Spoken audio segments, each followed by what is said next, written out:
Good morning, welcome છે તમારો એક નવા બ્લોગમાં. અને રિકીને પણ લંચ કરી લીધું છે, બ્રેકફાસ્ટ પણ થઈ ગયું છે, શાંતિથી રમે છે આજે રિકીન. નાખી ગેંગ આજે ભેગી થઈ છે. જો આ છોકરી પણ આવી છે આજે રમવા માટે ને એ રિકીન નીકળ્યો ઘરમાંથી. નહીં મારવાનું નહીં, આ છે ને બધાને માર જ કર્યા કરે યાર. એને આપણે કેટલું કહીએ ને, હવે મેં કહ્યું છું તો કાલના બ્લોગમાં તમે જોયું છે કે મને ખુદને પણ મારતો હતો. એ બધા ટોયઝ એમ રીતે એમ ફેંકે છે. જોડે કેટલા બધા રમકડા છે. જો કઈ નહીં, આ બધા છે એટલે રમે છે. રિકીન કઈ ગયો? રિકીન ઘરના અંદર સંતાઈ ગયો છે. આવી જતો, બહાર આવી જતો રિકીન. અમે રિકીના અલગ અલગ 2 કલરના ટ્રેક્ટર ને રિકીનને આવે છે રડું, કારણ કે સુવાનો ટાઈમ થઈ ગયો છે. એટલે ઉપર, એટલે મેં અત્યારે વ્લોગ ઉતારતી નથી, કારણ કે ઉપર લાવો ને એટલે એનું રડવાનું ચાલુ થઈ જાય છે.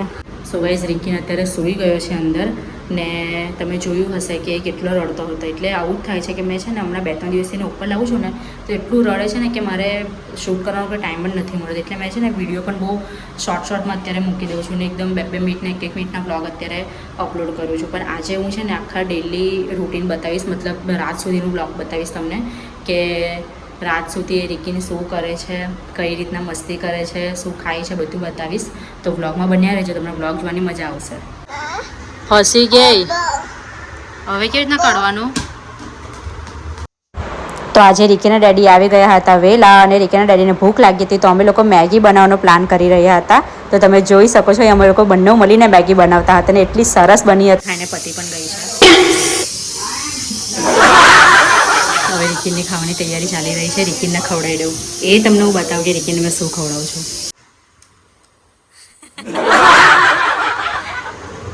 ચાલ બહાર આવી જા.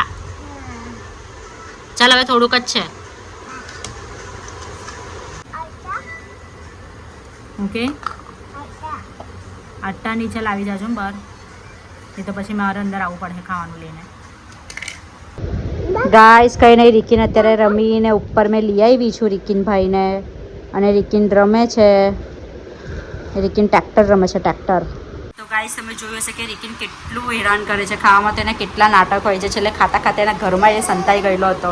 તો આવી રીતના જ કંઈ હોય છે કે ખાવામાં બી એના બહુ નાટક હોય છે. મને પૂરો 1 કલાક થાય છે. મેં કેટલા 7 વાગ્યાને એને ખવડાવતી હતી, મેં 8 વાગે મારું એનું ડિનર પહોંચ્યું. 8 વાગ્યા સુધી એને કમ્પ્લીટ કર્યું.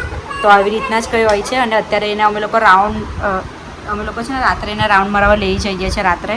પણ એકચ્યુઅલી મારા ફોનમાં બેટરી નહીં હતી તો મેં ફોન ઘરે ચાર્જ મૂકીને ગયેલી હતી, એટલે બહારનું મારાથી કંઈ શૂટ નથી થયું અત્યારે. હવે રિકીને હવે બહાના શોધે. આનું આવું જ છે યાર, ઉપર લાવે ને એટલે એટલા બહાના શોધે ને. તો તમે બ્લોગમાં જોયું હશે કે પછી અમે લોકો મેગી બનાવી લીધી, પણ મારા રિકીને મેગી ભાવતી નથી. એટલે રિકીને તો ભાઈ મેં જે ખાવાનું બનાવેલું હતું એ જ એને ખાધું. એને મેગી તો એને ખાધી નહીં હતી. નિકી બોલ, નિકી એમ કે બંધ કરું કે નિકી એમ બોલ. નિકી, માસી, માસી. વિડીયોમાં જોયું હશે કે રિકીન ફર્સ્ટ ટાઈમ આજે માસી બોલ્યો છે. બાકી છે ને રિકીનને માસી બોલતા જ નથી. પહેલે માસા બોલ્યો, પાપા બોલ્યો, બધા જેન્ટ્સના નામ જ એને પહેલાં આવડ્યા છે. અને મમ્મા બી કેટલા વર્ષે. રિકીનને ઊંઘ નથી આવતી તો એ આગળ જઈને બેસી ગયો છે ને એ કારમાં. આપણને તો ઊંઘ આવે છે ભાઈ, કારણ કે બપોરે મેં ગમે એટલી સૂવું ને પણ મારે રાતના એટલી ઊંઘ આવે. પણ રિકીન છે ને 12 વાગે જ સૂવું છે રાત્રે, એટલે આપણે તો 12 વાગે જ સૂવાનું એવું કામ છે. તો કંઈ નહીં, હું એમ કહેતી હતી કે કેટલા વર્ષ ઇટ મીન્સ કે છે ને 1.5 વર્ષે રિકીન મમ્મા બોલતા શીખ્યો છે. બાકી રિકીન ફર્સ્ટ ઓફ ઓલ તો પાપા જ બોલતો હતો, પછી મમ્મા બોલતા શીખ્યો છે. તો આવું જ હતું કંઈ. તો આજનો બ્લોગ હું અહીંયા જ એન્ડ કરું છું. તમને બ્લોગ ગમ્યો હોય તો ચેનલને સબસ્ક્રાઈબ એન્ડ બ્લોગને લાઇક કરી દેજો અને સપોર્ટ કરતા રહેજો. બાય.